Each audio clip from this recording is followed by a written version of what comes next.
Nanda, Jaya Dvaita Chanda Jaya Gaura Bhakta Vrinda, Jaya Jaya Shri Chaitanya Jaya Nityananda, Jaya Dvaita Chanda Jaya Gaura Bhakta Vrinda, Jaya Jaya Shri Chaitanya Jaya Nityananda, Jaya Dvaita Chanda Jaya Gaura Bhakta Vrinda.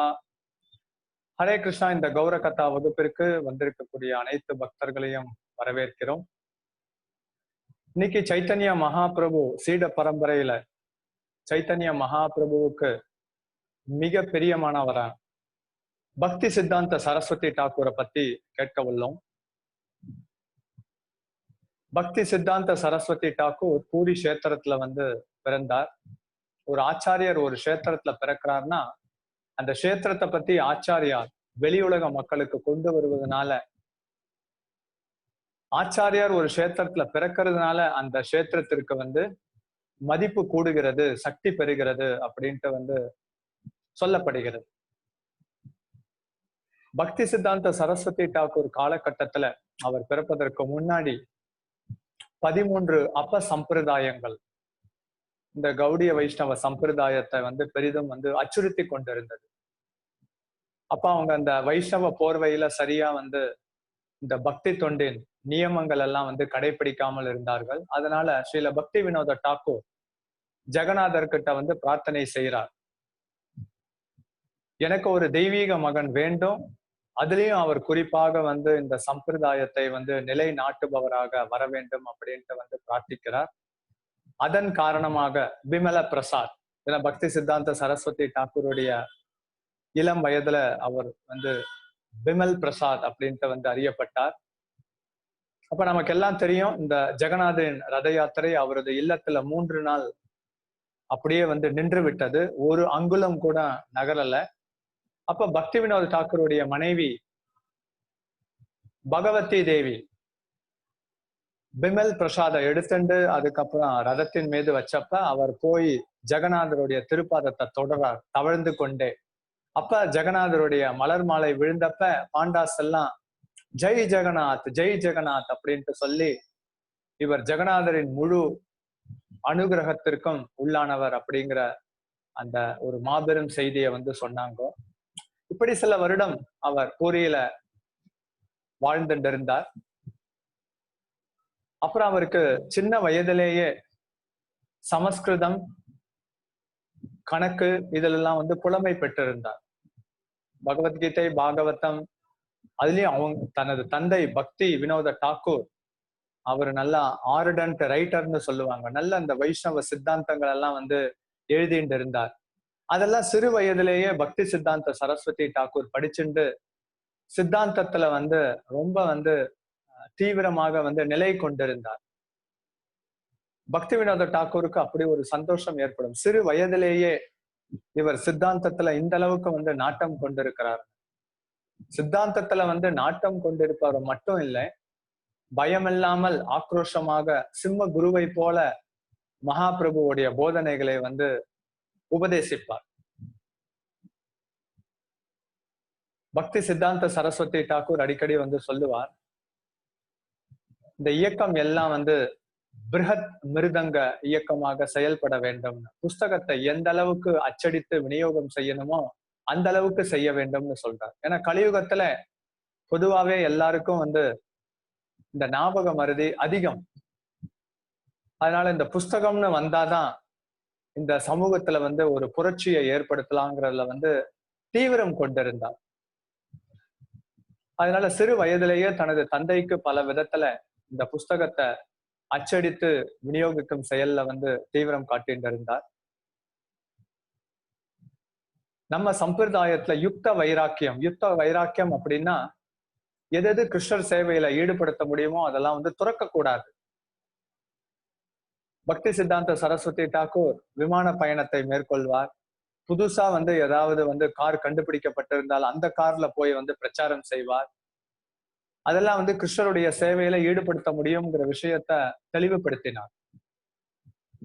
அதுலயும் இந்த யுக்த வைராக்கியத்துல குறிப்பா அந்த காலகட்டத்துல இந்த printing press அந்த சமயத்துலதான் அது அந்த தொழில்நுட்பம் வளர்ந்து கொண்டு வந்துட்டு, அதை எவ்வாறு சைத்தன்ய மகாபிரபுவின் போதனைகளை உலக மக்களுக்கு எடுத்துட்டு போகணுங்கிறதுலயும் வந்து முன்னோடியாக திகழ்ந்தார்.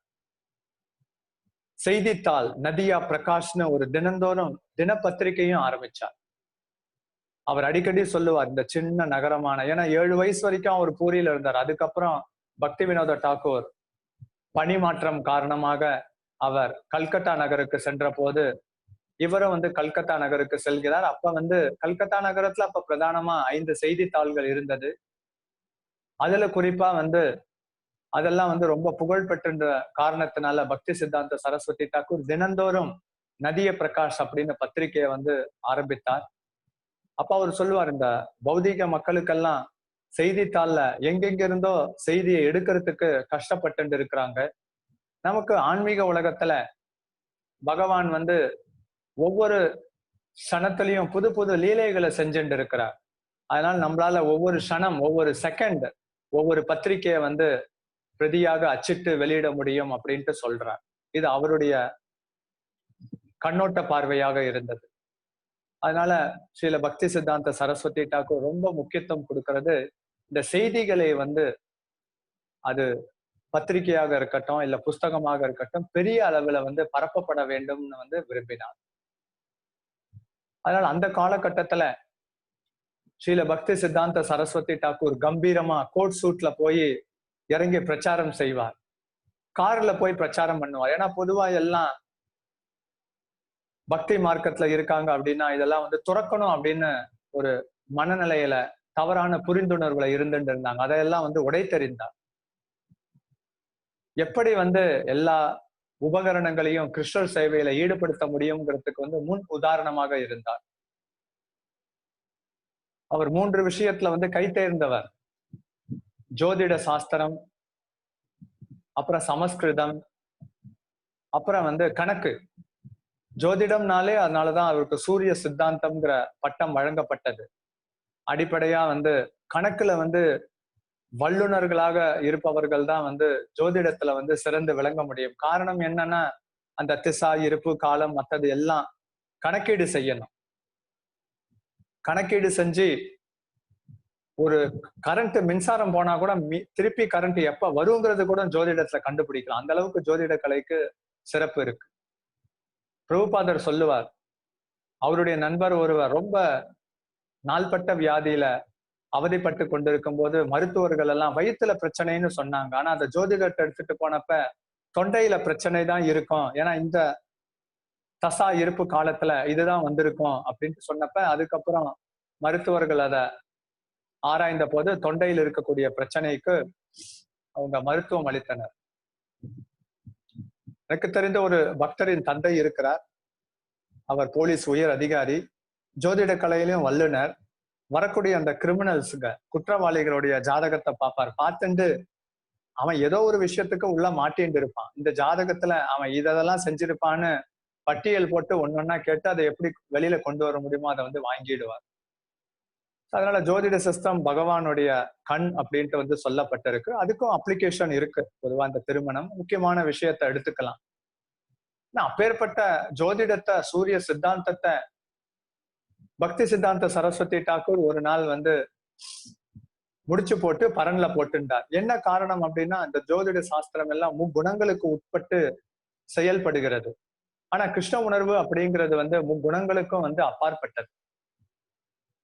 அதனால பக்தி சித்தாந்த சரஸ்வதி தாக்கூர் ஜோதிட நிபுணத்துவராக இருந்தவர் கிருஷ்ண உணர்வு வந்ததுக்கு அப்புறம் இந்த ஜோதிடத்துல போய் உள்ளெல்லாம் வந்து உருட்டி கொள்ள வேண்டாம் அப்படின்ட்டு சொல்லுவார். ஏன்னா யாராவது ஒரு செயல் செஞ்சாங்கன்னா அதற்கு எப்படி வினை பயன்கள் இருக்குங்கிறது தான் அந்த நவக்கோள் அமைப்பு மூலமாக வந்து இந்த ஜோதிட கலையில இருக்கிறவங்க அதை சொல்றாங்க. அதை தெரிஞ்சு என்ன ஆக போறது? பகவானுக்கும் நமக்கும் உள்ள உறவு முறை தெரிஞ்சிருந்து இன்னும் நிறைய நுணுக்கமான கிருஷ்ண உணர்வு செய்திகளை அறிந்துட்டு பக்தி தொண்டு செய்யும் நிலைக்கு உயர வேண்டும் அப்படின்ட்டு பக்தி சித்தாந்த சரஸ்வதி தாக்கூர் அடிக்கடி சொல்லுவார். சில பிரபுபாதர்கிட்ட நிறைய சீடர்கள் ஒரு விஷயத்த திரும்ப திரும்ப கேட்பார்கள், உங்களுடைய குரு பக்தி சித்தாந்த சரஸ்வதி தாக்கூரை பத்தி கொஞ்சம் கூறுங்கள்னு. அவரை பற்றி கூறுவதற்கு என்ன இருக்கு, அவர் ஒரு வைகுண்ட மனிதர் அப்படின்ட்டு ஒரே வார்த்தையில வந்து முடித்து விடுவார். கிருஷ்ண லீலையில நயன மஞ்சாரியாக செயல்படுகிறார். பக்தி சித்தாந்த சரஸ்வதி தாக்கூர் ஆணித்தரமாக தெளிவாக சொல்லுவார், நாம எல்லாம் ஸ்ரீமதி ராதாராணியின் அடிச்சுவடுகளை வந்து பின்பற்றுபவர்கள். நமக்கு எல்லாமே வந்து ஸ்ரீமதி ராதாராணி தான். ஏன்னா ராதாராணிக்கு சேவை செய்பவர்கள் கோபியர்கள், மஞ்சாரிகள், ரூப கோஸ்வாமியில இருந்து பக்தி சித்தாந்த சரஸ்வதி தாக்கூர் வரைக்கும் எல்லாரும் மஞ்சரிகளாக தான் இருக்கிறாங்க. கோபியர்களுக்கு சேவை செஞ்சு அந்த ஸ்ரீமதி ராதாராணியில அணியில இருக்கிறாங்க. அதனால அவர் அடிக்கடி இதைதான் வந்து வலியுறுத்திட்டு இருப்பார். நமக்கு எல்லாமே வந்து ஸ்ரீமதி ராதாராணியின் அடிச்சுவடுகள் தான் அப்படின்ட்டு சொல்லுவார். அப்புறம் அவர் உல்டா டங்காங்கிற இடத்துக்கு 1918க்கு பக்தி சித்தாந்த சரஸ்வதி தாக்கூர் அந்த இடத்துக்கு அடிக்கடி வருவார். ஆனா 1922ல தான் ஸ்ரீல பிரபுபாதர் உல்டா டங்காங்கிற அந்த ஒரு சந்திப்புல வந்து குருவை சந்திக்கிறார், அவருடைய நண்பர் நரேந்திரநாத் மூலமாக. அப்பவே அவர் வந்து அப்ப இருக்கக்கூடிய காலகட்டம்னா எல்லாம் சுதந்திர போராட்டத்துல ரொம்ப நாட்டம் கொண்டிருந்ததுனால சுதந்திரம் வாங்குறது தான் முக்கியத்துவம் அப்படின்ட்டு பிரபுபாதர் சொல்றார். ஆனா இவர் தெளிவாக வந்து சொல்றார், கிருஷ்ண உணர்வு எதுக்காகவும் வந்து காத்திருக்க போவதில்லை.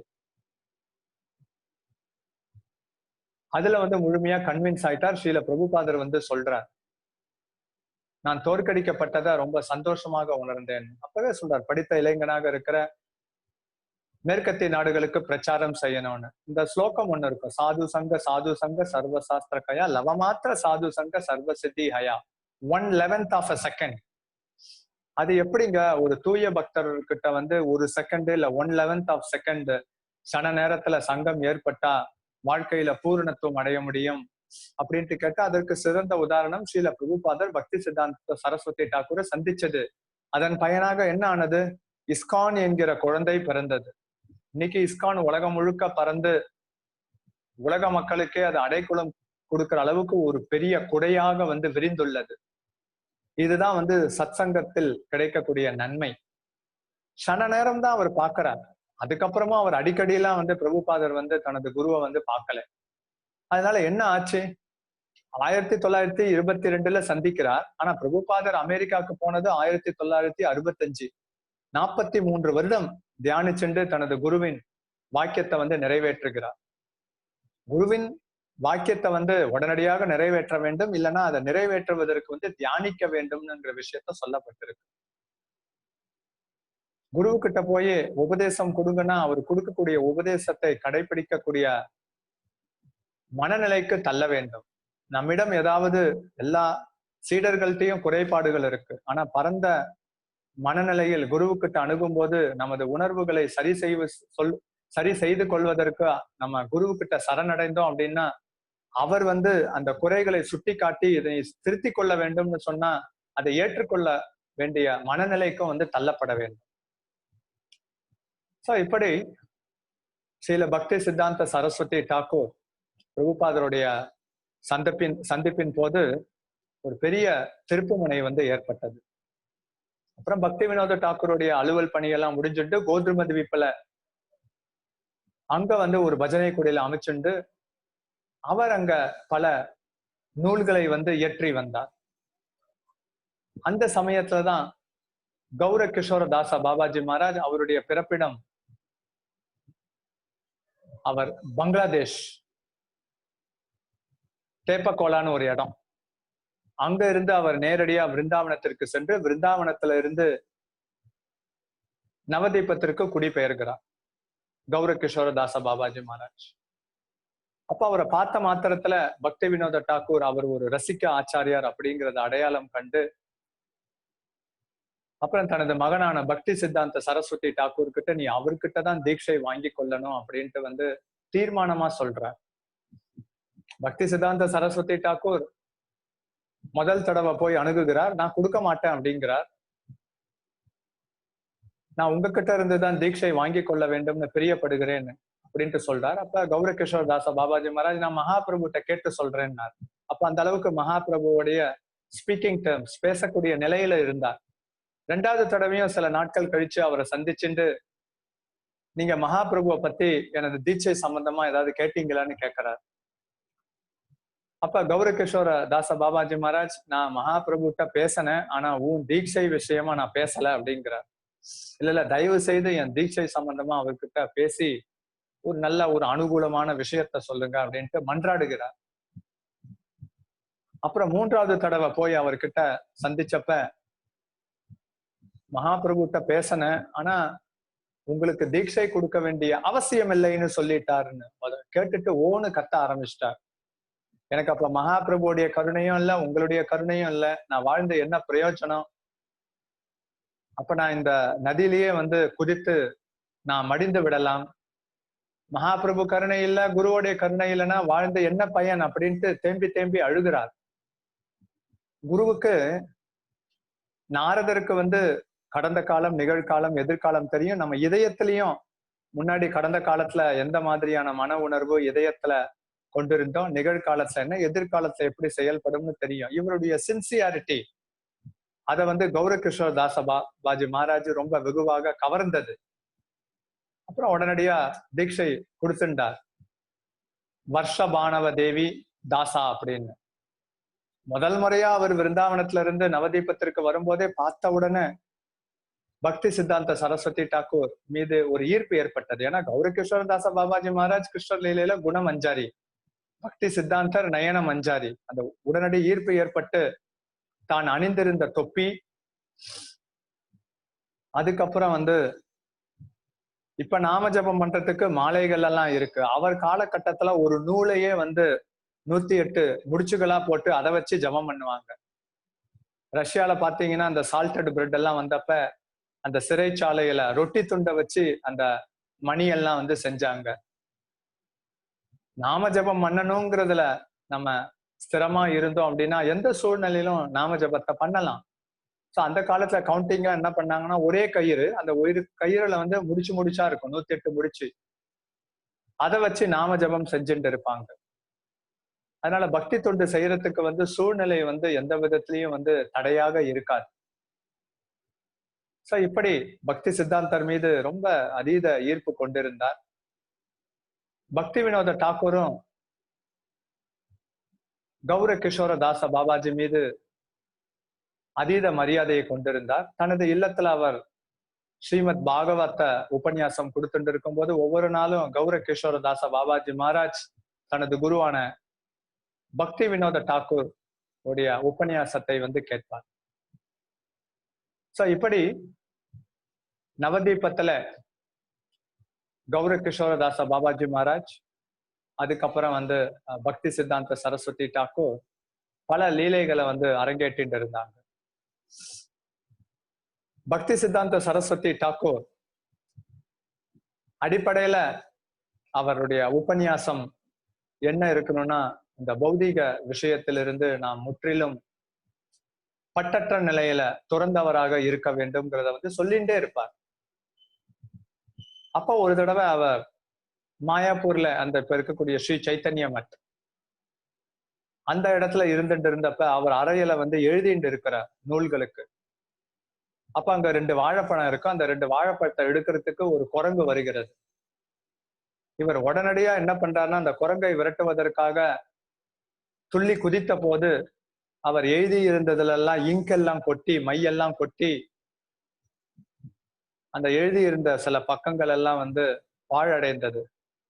அதை பார்த்துட்டு பக்தி சித்தாந்த சரஸ்வதி டாக்கூருடைய சீடர் அவர் கேட்கிறார், நீங்க பட்டற்ற நிலைன்னு சொல்லிட்டு இருக்கீங்க, சரி குரங்கு அந்த 2 வாழைப்பழத்தை திருடிட்டு போனாதான் என்னவா அப்படின்ட்டு கேட்கிறார். அப்ப பக்தி சித்தாந்த சரஸ்வதி டாக்கூர் சொல்றார், அது ஸ்ரீமதி ராதாராணிக்கு சொந்தமானது அப்படின்ட்டு ஒரு வார்த்தையில சொல்லிட்டார். சோ இந்த குருவோடைய கான்சியஸ்னஸ், நம்மளுடைய இயக்கம் அகில உலக கிருஷ்ண பக்தி இயக்கம். ஆனா ஸ்ரீல பிரபுபாதர் சொல்லுவார், நம்ம இயக்கம் குரு உணர்வு இயக்கம் அப்படின்ட்டு. என்னென்ன புகழ் வந்ததோ அதை ஸ்ரீல பிரபுபாதர் தனது குருவுக்கு தான் அர்ப்பணிச்சார். கருணையில பக்தி சித்தாந்த சரஸ்வதி டாக்கூர் அடிக்கடி சொல்லுவார், நாமெல்லாம் மகாபிரபு இயக்கத்துல வரோம். ஒரு பக்தரை உருவாக்குவதற்கு பல லிட்டர் கணக்கான ரத்தத்தை சிந்தி ஒரு பக்தரை உருவாக்குறோம். அப்படி ஒரு பக்தர் வந்ததுக்கு அப்புறம் சங்கத்துல இருந்து விலகி போயிட்டாருன்னா எப்படியாவது அவரை மீண்டும் எடுத்து விட வேண்டும் சங்கத்துல அப்படின்ட்டு அடிக்கடி சொல்லுவார். சில சமயம் பக்தர்களுக்கு தற்காலிக பின்னடைவு ஏற்பட்டாலும் அந்த பக்தர்களுடைய நலனை விசாரிச்சு மீண்டும் அழைத்து வர வேண்டும்னு சொல்லுவார். ஒரு பக்தர் எப்போதும் சண்டை போட்டுட்டே இருப்பார்.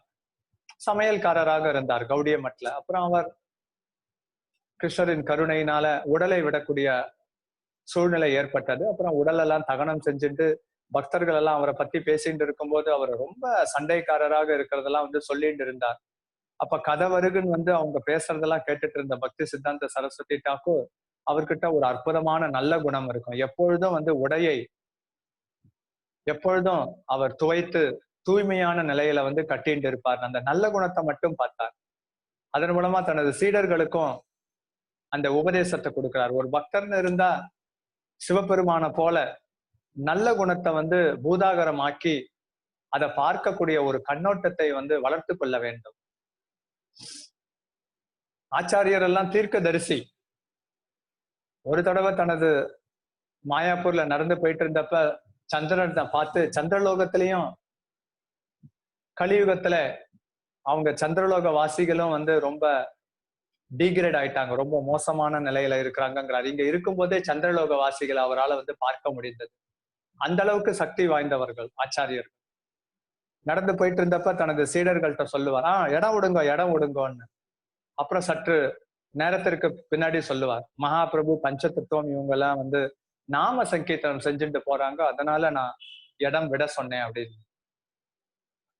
பக்தி சித்தாந்த சரஸ்வதி தாக்கூர் அடிக்கடி சொல்லுவார், நம்ம கௌடிய வைஷ்ணவர்கள்லாம் ரூப ரகுநாத தாச கோஸ்வாமிக்கு எப்பொழுதும் அவங்களுடைய திருப்பாதத்துல அடைக்கலம் பெற்றுக்கொள்ள வேண்டும். பக்தி தொண்டுல வந்து யாரும் ஹீரோ ஆகிறதுக்கு வரல அப்படிங்கிற விஷயத்த சொல்லுவார். பக்தி தொண்டுல வந்துட்டு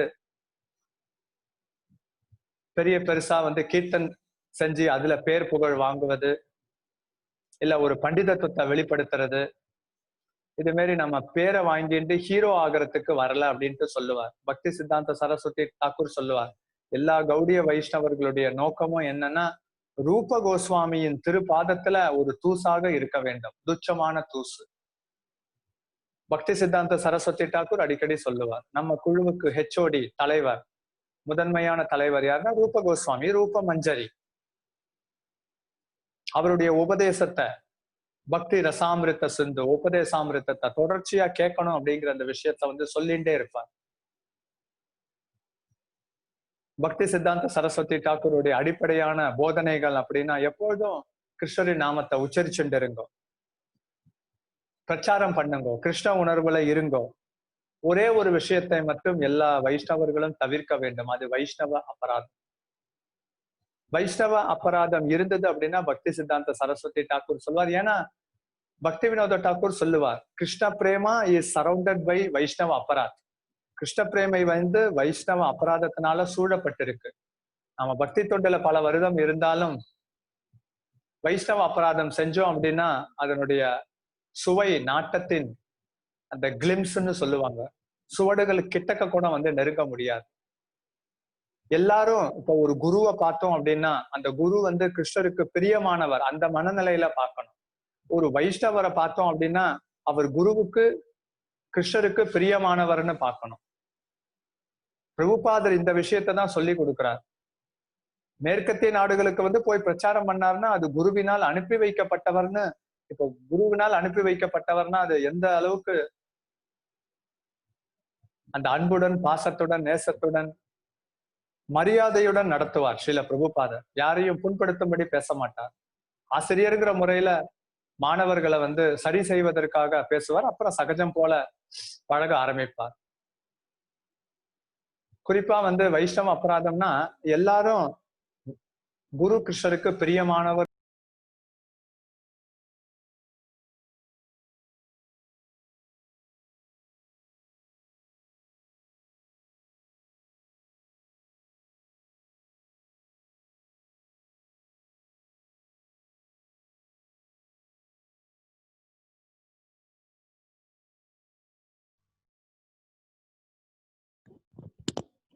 ஹரே கிருஷ்ணா பிரபு. போதும் ஹரே கிருஷ்ணா. கேக்குறதா? அந்த குரு கிருஷ்ணர் சம்பந்தம் முடிவுன்னு சொன்னீங்க ப்ரோ, அதோட மியூட் ஆயிடுச்சு. குரு கிருஷ்ணர் சம்பந்தம் முடிவுன்னு சொன்னீங்களா பிரபு? ஓகே. எவ்வளவு நிமிஷம் சொல்லுங்க, நான் ஓரளவுக்கு. ஓகே ஓகே, ஒரு நிமிஷம் தான் ப்ரோ. சரி, ஓகே. இப்படி குரு கிருஷ்ணருக்கு வைஷ்ணவர்கள் எல்லாம் பிரியமானவர்கள் அப்படிங்கிறத வந்து அறிந்து கொள்ள வேண்டும். அது மட்டும் இல்ல, ஒரு வைஷ்ணவன் அவங்களோட நல்ல உறவு முறை வச்சுக்கணும்னா 2 விஷயம் ஸ்ட்ராங்கா இருந்தா போதும். ஒண்ணு, சித்தாந்த புரிந்துணர்வு வேண்டும். ஏன்னா வைஷ்ணவருக்கு சித்தாந்த புரிந்துணர்வு இருக்கும் போதுதான் பிராட் மைண்டட், அந்த பரந்த மனப்பான்மை வரும். அது படிப்படியாக வரும். இன்னொன்னு வந்து சோசியல் டீலிங். பக்தரோட எந்த டீலிங் வச்சிருந்தாலும் அதுல கவனத்துடன் வந்து இருக்க வேண்டும். வெளுத்ததெல்லாம் பால் அப்படின்னு நினைச்சிருந்தாலும் திருப்பி அதனால பக்தி தொண்டுக்கே வந்து இடையூறாக இருக்கக்கூடிய சூழ்நிலையும் ஏற்படும். எல்லா விஷயத்திலயும் வந்து டீலிங்ஸ் எல்லாம் கரெக்டா இருக்கணும். அதுலயும் குறிப்பா ஒரு பக்தர் கிட்ட வந்து உறவு முறையை வச்சுக்கிறோம் அப்படின்னா எல்லாம் அவங்கவுங்களுடைய கண்ணோட்ட பார்வையில ஒரு பெர்செப்ஷன் வச்சிருப்பாங்க. அது தவறு இல்லை. பட் அதற்கும் மேலாக ஒரு பரந்த மனப்பான்மை என்ன அப்படின்னா, இந்த பக்தர் எல்லாம் குரு கிருஷ்ணருக்கு பிரியமானவர். அந்த மனநிலையை வச்சிருந்திருந்தாதான் அடிப்படையில வந்து அபராதம் செய்யக்கூடிய மனநிலையிலிருந்து வெளிவர முடியும். ஏன்னா நமக்கு ஏதாவது ஒரு பக்தர் ஒரு சில விஷயத்துல அவர் சரியாக நடந்து கொள்ளாதிருக்கும் பட்சத்திலையும் மத்தவங்க கிட்ட குரு கிருஷ்ணருடைய சேவையில அவரும் ஒரு சிறப்பான சேவையை செஞ்சுட்டு அவரும் ஒரு கருவியாகத்தான் செயல்படுகிறார். அதனால இந்த பரந்த மனப்பான்மை ரொம்ப ரொம்ப முக்கியம். வைஷ்ணவ அபராதத்தை தவிர்க்க வேண்டும். அது ஸ்ரீல பிரபுபாதர், பக்தி சித்தாந்த சரஸ்வதி தாக்கூர், ஆச்சாரியர்கள் அதெல்லாம் விரும்பவே மாட்டாங்க. அதனால இங்க சிவபெருமானை போல பக்தி சித்தாந்த சரஸ்வதி தாக்கூர், ஸ்ரீல பிரபுபாதர் சின்ன சின்ன சேவை செஞ்சாலும் அதை பாராட்ட தெரிய வேண்டும். அந்த மனநிலையை வளர்த்து கொள்ள வேண்டும். ஜெகநாத் தாஸ் பாபாஜி மகாராஜ் பக்தி வினோத தாக்கூர் கிட்ட, உங்களது மகன்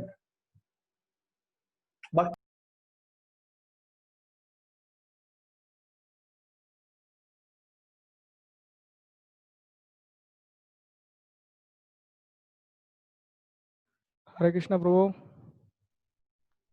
प्रभु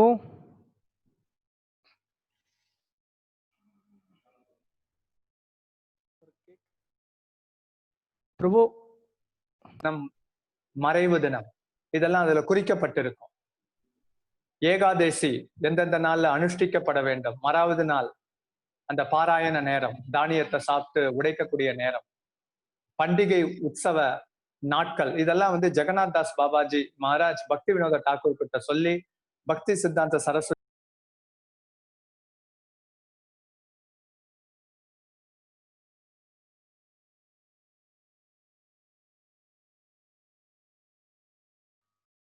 प्रभु எனக்கும் கேட்கல ப்ரோ, கனகவல் ப்ரோ. சரஸ்வதி தாக்கூருடைய காலகட்டத்திலிருந்து இது ஆரம்பமானதுங்கிறத வந்து புரிந்து கொள்ள வேண்டும். இப்படி பக்தி சித்தாந்த சரஸ்வதி தாக்கூர் ரொம்ப அற்புதமாக அவர் மாயாப்பூர்ல சேவை செஞ்சுட்டு இருந்தார். 64 கௌடிய மடத்தை நிறுவதற்கு முன்னாடி அவர் ஒரு உறுதியை பூண்டிருந்தார், 100 கோடி ஹரிநாமத்தை உச்சரிக்கணும்னு. அந்த 100 கோடி ஹரிநாமத்தை உச்சரிக்கும் போது ராதா குண்டம், சியாம குண்டம், கோவர்தனம் இதெல்லாம் தோன்றியது. ஏன்னா மஞ்சாரிஸ் இவங்க எல்லாம் பொதுவா வந்து ராதா ராணிக்கு சேவை செய்பவர்கள் எல்லாம் வந்து கோவர்தன மலையன் ஒரு அடிவாரத்தை தான் சேவை செய்வாங்க. அதனால கோவர்தனமும் வெளிப்பட்டது. சைத்தன்ய மठல இப்பவும் நீங்க கோவர்தனத்தை பார்க்கலாம். அந்த ராதா குண்டத்திற்கு முன்னாடி சின்ன கோவர்தனம். அந்த யோக பித்தல கௌரகிஷோர தாச பாபாஜி மகாராஜ் ஒரு நாள் நள்ளிரவு வேலையில 2 மணிக்கு வந்தப்ப பக்தி சித்தாந்த சரஸ்வதி தாக்கூர் எப்படி வந்தீங்கன்னு கேட்டப்ப, என்னை யாரையோ அழைச்சுட்டு வந்தார். யாருன்னு கேட்டா கிருஷ்ணர்னு சொல்றார். இவங்க எல்லாருக்கும் வந்து தெரியும் பக்தி சித்தாந்த சரஸ்வதி தாக்கூர் சிம்மகுரு. சிம்மகுரு அப்படின்னா ஆக்ரோஷமாக சித்தாந்தத்தை வந்து நிலைநாட்டுவதுல வந்து கவலையே படமாட்டார். ஏன்னா கௌர காயத்ரி மந்திரம்னு ஒண்ணு இருக்கு. அது பொதுவா வந்து யாரு பிராமண தீட்சை பெற்றிருக்காங்களோ அவங்களுக்கு அந்த கௌர காயத்ரி மந்திரம் தெரியும். அதுல சைத்தன்ய மகாபிரபு முழுமுதற் கடவுள்ங்கிற விஷயம் சொல்லப்பட்டிருக்கு. அதனால அந்த உள்ளூர் பிராமணர்கள், ஸ்மார்த்தாஸ் இவங்கெல்லாம் வந்து கொடி பிடிச்சாங்க. அது எப்படி நீங்க புதுசா மகாபிரபுவை முழுமுதற் கடவுள்னு சொல்லி இந்த கௌர காயத்ரி மந்திரத்தை நீங்க உள்ள நுழைக்கலான்னு கடுமையாக வாதிட்டாங்க. அப்ப அவரும் வந்து ஒரு தெருமுனை பிரசார கூட்டத்துல வாங்கன்னு வாங்கினார் பக்தி சித்தாந்த சரஸ்வதி தாக்கூர். எப்படி வந்து சைத்தன்ய மகாபிரபு முழுமுதற் கடவுள்ங்கிற சித்தாந்தத்தெல்லாம் ஒன்னொன்னா வந்து நிலைநாட்டி கொண்டே வந்தார். அப்ப அவருடைய குருவான கௌர கிஷோரதாச பாபாஜி மகாராஜ் ஒளிஞ்சிருந்து தனது சீடன் எப்படி வாதாடுங்கிறாருங்கிறத வந்து பார்த்துட்டு இருக்கிறார். சில பக்தர்கள் கல்கத்தால இருந்து கௌர கிஷோரதாச பாபாஜி மகாராஜ் பார்க்கணும்ட்டு எல்லாம் வருவாங்க. ஏன்னா அவருடைய புகழ் வங்கம் முழுக்க பரவியது. ஆனா அவர் வந்து தனது சீடரான பக்தி சித்தாந்த சரஸ்வதி தாக்கூர் கிட்ட போய் நீங்க வழிகாட்டுதல் எடுத்துக்குங்க அப்படின்ட்டு வந்து சொல்லுவார். இப்படி பக்தி சித்தாந்த சரஸ்வதி தாக்கூர் மீது கௌர கிஷோரதாச பாபாஜி மகாராஜ் அந்த அளவுக்கு வந்து இந்த கௌடிய சித்தாந்தத்துல அவருடைய ஆக்ரோஷமான பிரச்சாரம், ஃபேர்ம் கன்விக்ஷன், ஸ்திரமான நம்பிக்கை எல்லாம் வந்து ஊக்கப்படுத்திட்டே இருந்தார். ஒரு தடவை பக்தி சித்தாந்த சரஸ்வதி தாக்கூர் ஆச்சாரியர்கள் ஜெகநாத் தாஸ் பாபாஜி மகாராஜ், பக்தி வினோத தாக்கூர், அப்புறம் அவருடைய குரு கௌர கிஷோரதாச பாபாஜி மகாராஜ் இவங்கெல்லாம் மறைந்த பிறகு ரொம்ப தீவிரமா யோசிச்சுட்டு இருந்தார். அப்ப பஞ்ச தத்துவம் சைத்தன்ய மகாபிரபு, நித்யானந்த பிரபு, அத்வைத் ஆச்சாரியா, கடாதர பண்டிட், ஜெகநாத் தாஸ் பாபாஜி, பக்தி வினோத தாக்கூர், கௌர கிஷோரதாச பாபாஜி மகாராஜ் எல்லாரும் தோன்றி பக்தி சித்தாந்த சரஸ்வதி தாக்கூருக்கு நீங்க வெளியில போய் பிரச்சாரம் பண்ணுங்க, உங்களுக்கு எப்பொழுதும் நாங்க வந்து உறுதுணையா இருப்போம், நீங்க எதுக்கும் வந்து கவலைப்படாதீங்க, நாங்க எப்போதும் உங்க கூட தான் வந்து இருந்துட்டு இருக்கிறோம், உங்களுக்கு விசேஷமான சக்தியை வந்து கொடுத்திருக்கிறோம், எங்களுடைய எல்லா ஆசீர்வாதமும் உங்ககிட்ட இருக்கு, பிரச்சாரம் பண்றதுக்கு என்னென்ன வசதிகள் இருக்கோ அதெல்லாம் அந்த உபகரணங்கள் எல்லாம் நாங்க கொடுக்கிறோம். இப்படி கண் முன்னாடி தோன்றி காட்சியை வந்து கொடுத்தாங்க. அதனாலதான் நம்ம இப்ப இந்த ஆல்டர்ல ஜெகநாத் பலதேவ், சுபத்ர தேவி, கௌர் நிட்டாய், 6 கோஸ்வாமிகள், பஞ்ச தத்துவம், இந்த குரு பரம்பரெல்லாம் வைக்கிறோம். அப்படின்னா எப்படி கிருஷ்ணருக்கும் கிருஷ்ணருடைய நாமத்துக்கும் வித்தியாசம் இல்லை, கிருஷ்ணர் மகாபிரபு நம்ம இதயத்துல இருக்கிறாரோ ஆச்சாரியர்கள் எல்லாமே நம்ம இதயத்துல வந்து குடிக்கொண்டு இருக்கிறார்கள். அவங்கள பிரிக்க முடியாது. கிருஷ்ணர்கிட்ட இருந்து ஆச்சாரியர்களை பிரிக்க முடியாது, மகாபிரபுகிட்ட இருந்து ஆச்சாரியர்களை பிரிக்க முடியாது. அந்த நிலையில வந்து பக்தி சித்தாந்த சரஸ்வதி தாக்கூர் இந்த விஷயத்த நமக்கிட்ட வந்து சொல்றார். நம் எல்லார் இதயத்திலையும் ஸ்ரீல பிரபுபாதர், தீக்ஷா குரு, பக்தி சித்தாந்த சரஸ்வதி தாக்கூர், கௌர கிஷோரதாச பாபாஜி மகாராஜ், பக்தி வினோத தாக்கூர், ஜெகநாத் தாஸ் பாபாஜி மகாராஜ், ஸ்ரீரூப் ஸ்ரீ சனாதான் பட்ட ரகுநாத், ஸ்ரீ ஜீவ கோபால பட்ட தாச ரகுநாத், பஞ்ச தத்துவம் சைத்தன்ய மகாபிரபு, நித்யானந்த பிரபு, அத்வைதாச்சாரியா, கடாதர பண்டிட், ஸ்ரீவாஸ் தாக்கூர் இவங்க எல்லாம் முழுமையா இருக்கிறாங்க. இந்த ஆல்டர்ல இருக்கிற போட்டோஸ் வந்து எப்படி பூஜிக்கிறோமோ அதெல்லாம் இதயத்துல இருக்கிறாங்க, எல்லார் பக்தர்களுடைய இதயத்திலயும் இருக்கிறாங்க. அதை வந்து நம்ம உணர்ந்து கொள்ள வேண்டும். It is only a matter of realization. பிரபுபாதர் சொல்லுவார், நான் வந்து வெளிநாட்டுல போய் பிரச்சாரம் செஞ்சாலும் என் குரு எப்போதும் என் கூடவே இருக்கிறத நான் உணர்ந்தேன், ஒரு க்ஷணமும் அவர் என்னை விட்டு பிரியல அப்படின்னு முழு நம்பிக்கை கொண்டிருந்தார். நமக்கெல்லாம் வந்து கதி என்ன அப்படின்னா ஆச்சாரியர்கள் தான். ஆச்சாரியர்களுடைய திருப்பாதத்தை பிடிச்சிட்டு அவங்களுடைய உபதேசத்தை கடைபிடிச்சோம்னா அவங்களுடைய குழுவுக்கு இயற்கையா வந்து போயிடுவோம், இதுல சந்தேகமே இல்லை. அதனால இந்த ஆச்சாரியர்கள் நம்ம இதயத்துல இருந்துட்டு இருக்காங்க. ஆச்சாரியர் மீது வந்து ஸ்திரமான நம்பிக்கையை வந்து ஏற்படுத்தி கொள்ள வேண்டும்.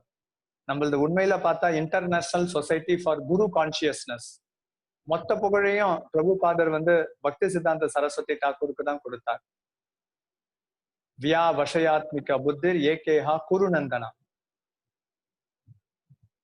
அப்புறம் அவர் 1974 பிறந்து அப்புறம் 1936 தான் அவர் கல்கட்டால பாக் பசார் கோயில்ல வந்து உடலை விடுகிறார். 62 காலம் பூமி லீலாவை வந்து பக்தி சித்தாந்த சரஸ்வதி தாக்கூர் செஞ்சார். உடலை விடுவதற்கு முன்னாடி அவர் சில வாரங்கள் பூரியிலும் தங்கி இருந்தார்.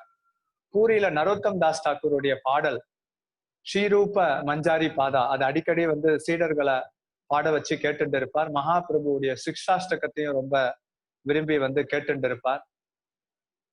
இப்படி இந்த இஸ்கான் இயக்கத்திற்கு கருவை கொடுத்தவர் வந்து பக்தி சித்தாந்த சரஸ்வதி தாக்கூர். அந்த அளவுக்கு வந்து சக்தி வாய்ந்தவர் பக்தி சித்தாந்த சரஸ்வதி தாக்கூர். பிரபுபாதர் அதை அடிக்கடி வந்து நினைவூட்டி கொண்டே இருப்பார். தனது லீலை மூலமாக குருவுக்கு நாம எந்த அளவுக்கு வந்து கடமைப்பட்டிருக்கிறோம் அப்படிங்கிற விஷயம். உல்டாடங்காங்கிற இடம் அதுல சந்திச்சதுனால எப்படி திருப்பு முனை ஏற்பட்டு இன்னைக்கு உலக மக்களுக்கே ஒரு இஸ்கான்கிற இந்த அமைப்பு ஒரு கொடைக்கு கீழே எல்லா பக்தர்களும் சிறப்பா சேவை செஞ்சுட்டு வந்துட்டு இருக்காங்க. நம்ம கௌடிய வைஷ்ணவர்களுக்கு எல்லாருக்கும் கொல்கத்தா மாநகரம் வந்து ஸ்ரீபாத கஷேத்திரம், ஸ்ரீல பிரபுபாதருடைய ஜென்மஸ்தானம். அதுதான் பக்தி வினோத டாக்கூர், பக்தி சித்தாந்த சரஸ்வதி டாக்கூர் தங்கள் உடலை விட்டுண்டு கிருஷ்ணருடைய நித்திய லீலையில கலந்து கொள்வதற்கு அவங்க தேர்ந்தெடுத்த இடமும் வந்து கல்கட்டா தான். அதனால பக்தி சித்தாந்த சரஸ்வதி டாக்கூர் அப்புறம் பக்தி வினோத டாக்கூர் கிருஷ்ணருடைய நித்திய லீலையில கலந்து கொள்வதற்கு கல்கத்தாவை தேர்ந்தெடுத்தாங்க. ஸ்ரீல பிரபுபாதர் கல்கத்தால வந்து தோன்றினார். மகா பிரபுபாதர் தான் நமக்கு சொல்லி கொடுக்கிறார். அவருடைய குருவின் இடமான குமாரஹட்டாங்கிற இடம், ஸ்ரீ ஈஸ்வரபூரியோடைய பிறப்பிடத்திற்கு போகும்போது விழுந்து புரண்டு உருண்டு அந்த தூசை எடுத்து ஒரு முடிச்சு போட்டு தினந்தோறும் வந்து உண்பார். அதனால எல்லா கௌடிய வைஷ்ணவர்களுக்கும் நமக்கு கல்கத்தா அப்படின்னு பார்த்தா அது மிகப்பெரிய ஸ்ரீபதா கஷேத்திரம். பக்தி சித்தாந்த சரஸ்வதி டாக்கூர் அப்படி நல்ல வைஷ்ணவ சித்தாந்தத்துல ரொம்ப வந்து நிலை கொண்டிருந்தார். அவருடைய டீச்சிங்ஸ் எல்லாமே வந்து ரொம்ப கூர்மையாக இருக்கும். அடிப்படையான சித்தாந்தங்களை வந்து சொல்லி இருக்கிறார். இந்த இயக்கத்தின் அச்சாணியாக கருதப்படக்கூடிய பக்தி வினோத டாக்கூரின் தெய்வீக திருமகன், இஸ்கான் இயக்கம் பிறப்பதற்கு அந்த கருவாக திகழ்ந்தவர் வந்து பக்தி சித்தாந்த சரஸ்வதி டாக்கூர். முக்கிய உபதேசம் பிரபுபாதருக்கு கொடுத்தது, உங்களுக்கு பணம் எப்ப எல்லாம் வந்து கிடைக்கிறதோ புஸ்தகத்தை அச்சடித்து விநியோகம் செய்யுங்கன்னு. ஏன்னா இந்த மூடு பக்தி சித்தாந்த சரஸ்வதி டாக்கூருக்கு என்ன இருந்ததோ அந்த மனநிலைய பிரபுபாதர் இந்த பிபிடி மூலமாக அரங்கேற்றினார். அதுலயும் வந்து பக்தி சித்தாந்த சரஸ்வதி டாக்கூர் சொல்லுவார், எப்பொழுதும் பக்தி தொண்டுல ஈடுபட்டு இருங்கோ, பிரச்சாரம் செஞ்சுட்டு இருங்கோ, பிரச்சாரத்தை வந்து தயவு செய்து செய்யாம இருக்காதீங்க, ஒத்துமையா இருங்கோ, ஒத்துமையா இருக்கிறதுக்கு ஒரு குழு ஜிபிசிய அமைத்துக் கொள்ளுங்கள்னு. அதையும் வந்து பிரபுபாதர் இஸ்கான் இயக்கத்துல வந்து தன் குரு மீதான முழு நம்பிக்கையில கொண்டு வந்தார். என்ன காரணம் அப்படின்னா, நிறைய இயக்கங்கள், ஆன்மீக இயக்கங்கள், அந்த ஸ்தாபக ஆச்சாரியார் பாபா கோயிலா இருக்கட்டும், யோகி கோயிலா இருக்கட்டும், அவங்க இருக்கிற வரைக்கும் அந்த ஆன்மீக இயக்கம் தழைச்சுண்டு இருக்கும். அவங்க போனதுக்கு அப்புறம் எல்லாம் அடிச்சுண்டு இருக்கிறதெல்லாம் ஒரு வழி நடத்துவதற்கு ஆள் இல்லாம ஒன் மேன் ஷோவா இருக்கும்போது நடத்திட்டு இருப்பாங்க. அதுக்கப்புறம் அதெல்லாம் காணாம போயிடும். ஆனா ஸ்ரீல பிரபுபாதர் பக்தி சித்தாந்த சரஸ்வதி டாக்கூர் ஒரு தீர்க்கதரிசியாக, தனி ஒரு மனிதர் இந்த இயக்கத்தை வழி நடத்தக்கூடாது, கூட்டாக 100 பேர் கொண்ட சன்னியாசிகள் ஜிபிசியாக சேர்ந்து நடத்தப்பட வேண்டும். ஒரு சிலர் அவங்களுக்கு தற்காலிக பின்னடைவு ஏற்பட்டாலும் மற்ற கூட்டு கைகள் எல்லாம் இயக்கத்தை சரியாக வழிநடத்தி செல்லுங்கிற பார்வை இருந்தது. அதனால இஸ்கான் இயக்கம் எல்லாம் பக்தி சித்தாந்த சரஸ்வதி டாக்கூருடைய உபதேசத்துல தான் இன்னைக்கு வந்து தழைச்சுண்டு இருக்கு. பொதுவா எல்லா ஆன்மீக இயக்கங்களும் அவங்க தோற்றுவித்தவர்கள் போனதுக்கு அப்புறம் அது காணாம போயிடும். ஆனா இஸ்கான் இயக்கம் மட்டும் ஸ்ரீல பிரபுபாதர் 50 வருடத்திற்கு முன் மறைந்தாலும் அதுக்கப்புறம் இயக்கம் எந்த அளவுக்கு வளர்ச்சி பெற்றிருக்கு. காரணம் என்னன்னா, அந்த ஒத்துழைப்பு, கூட்டமைப்பு, ஜிபிசி, உயர்மட்ட குழு, இதெல்லாம் பக்தி சித்தாந்த சரஸ்வதி டாக்கூர் கொடுத்த முக்கிய உபதேசங்கள். அதனால குருவுடைய உபதேசம் எந்த அளவுக்கு முக்கியத்துவம் வாய்ந்தது அப்படிங்கிறத வந்து அறிந்து கொள்ள வேண்டும். அதனால கௌடிய சித்தாந்தத்துல நமக்கு மிக மிக முக்கியமானவர்கள் குரு. குருவின் மூலமாக தான் நமக்கு வந்து மற்றவங்களுடைய அறிமுகம்லாம் கிடைக்கிறது. குருவை திருப்தி அடைஞ்சிட்டா அவர் யார்கிட்ட வேணாலும் அறிமுகப்படுத்தி வைக்கலாம்.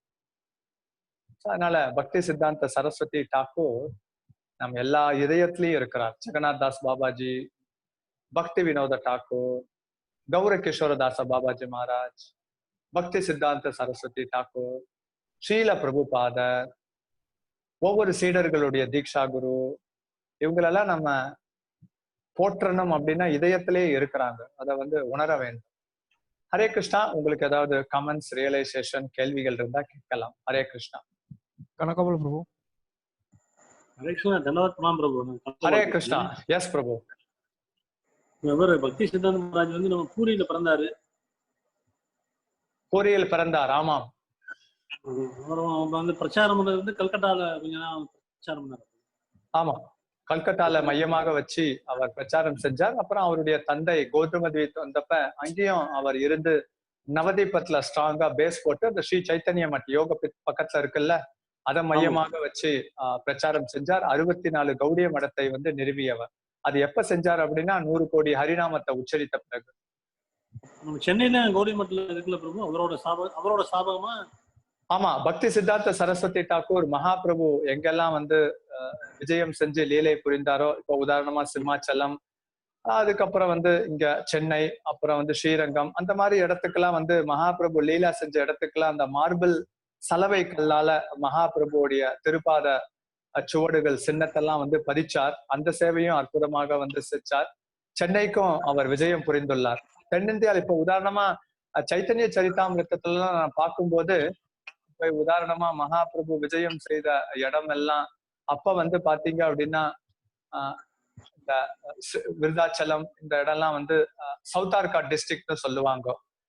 அதனால வந்து தென்னார்காடு மாவட்டம்னு அந்த விஷயம் எல்லாம் சைத்தன்ய சரிதாமிரத்துல வந்திருக்கு. என்ன காரணம்னா, பக்தி சித்தாந்த சரஸ்வதி தாக்கூர் தென்னிந்திய பயணத்தின் போது இந்த டீடைல்ஸ் எல்லாம் வாங்கிட்டு அவர் அத ரெக்கார்ட்ஸை வந்து மெயின்டைன் பண்ணிட்டு இருந்தார். அதனால அந்த விஷயங்களும் நமக்கு வந்து தெரியப்படுகிறது. அவர் மறைவானது பிரபு, அவர் பக்தி சித்தாந்த சரஸ்வதி தாக்கூர் பாக் பஜார்னு அவருடைய ஒரு பெரிய சலவை மார்பிள் டெம்பிள் வந்து ஒண்ணு கல்கட்டால மெயின்டைன் பண்ணார். அந்த கோயில தான் அவர் வந்து சொன்னார், நான் போனது பிறகு இந்த கௌடிய மடத்துல ஒரு பெரிய தீயாக வந்துவிடும், எல்லாம் சண்டை போட்டு 2 அணிகளாக வந்து பிரிந்து கொள்வார்கள். நான் கஷ்டப்பட்டு சலவை கல்னால மார்பிள் கோயிலை கட்டினேன். ஆனா சண்டை போட்டுண்டு அந்த மகாபிரபுவின் போதனைகளை கோட்டை விட்டுட்டாங்க. அதுக்கு பதிலா நான் ஒவ்வொரு சலவை கல்லை எடுத்துட்டு அதை வித்து அதை நான் புஸ்தகமாக வெளியிட்டேன்னா அது இன்னும் ரொம்ப சந்தோஷம் அப்படின்ட்டு சொன்னார். ஆனா மிக அற்புதமான கோயில் பாக் பசார் கல்கட்டால இருக்கு. கல்கட்டால வந்து கிருஷ்ணருடைய நித்திய லீலையில புகுந்து கொள்வதற்கு பாக் பசார் கோயிலை வந்து பக்தி சித்தாந்த சரஸ்வதி தாக்கூர் தேர்ந்தெடுத்தார். அப்ப இங்க நம்மளுக்கு இந்த நம்ம மாயாப்பூர்ல ஏற்கனவே பிரபுவோட இது சமாதி இங்க இருந்து கொண்டாந்துட்டாங்களா? சமாதியில ஏற்கனவே சொன்ன மாதிரி புஷ்ப சமாதி, அப்புறம் உடல் இது அதெல்லாம் இருக்கு. அதுக்கப்புறம் பக்தர்கள் சீடர்கள் அது மாதிரி ஏற்பாடு செஞ்சாங்க.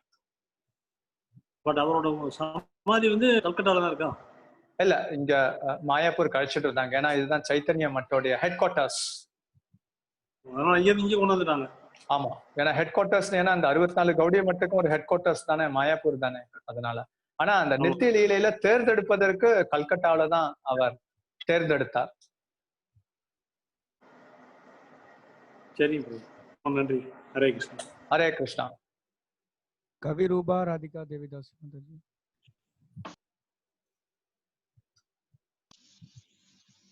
ஹரே கிருஷ்ணா பிரபு. தண்டவந்தனம்.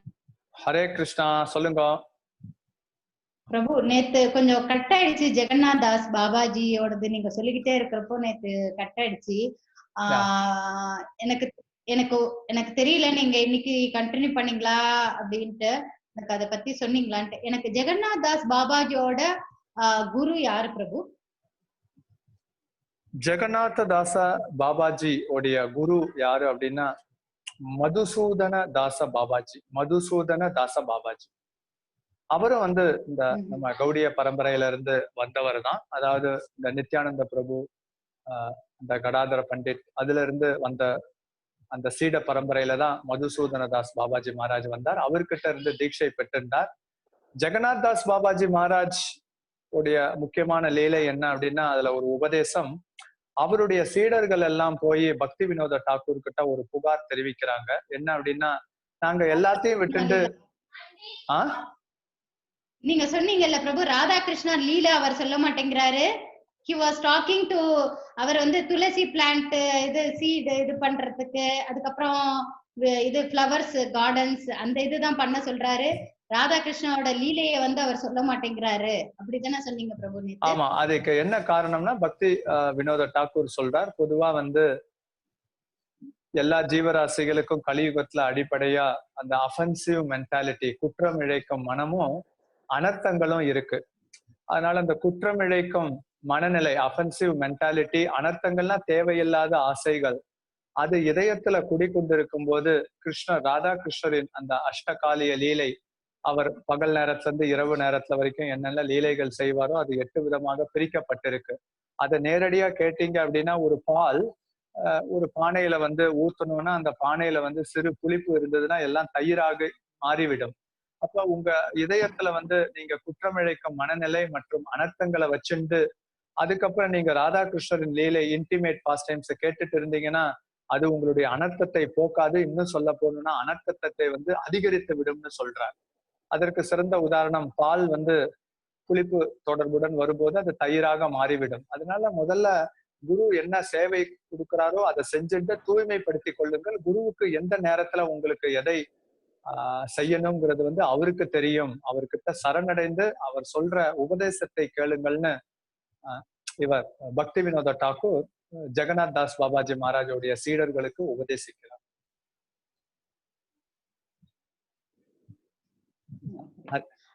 பிரபுஜி, மதுசூதன தாஸ் பாபாஜியோட இது இல்லையா? சொல்லுங்க. மதுசூதன தாஸ் பாபாஜி பத்தி நீங்க சொல்லுவீங்களா? ஆல்ரெடி சொல்லி இருக்கீங்களா பிரபு? அவரோட பாஸ்ட் டைம்ஸ் இனிமே வரும். ஓகே ஓகே பிரபு. ஓகே, தன்யவாத். தேங்க் யூ பிரபு. ஹரே கிருஷ்ணா. ஹரே கிருஷ்ணா.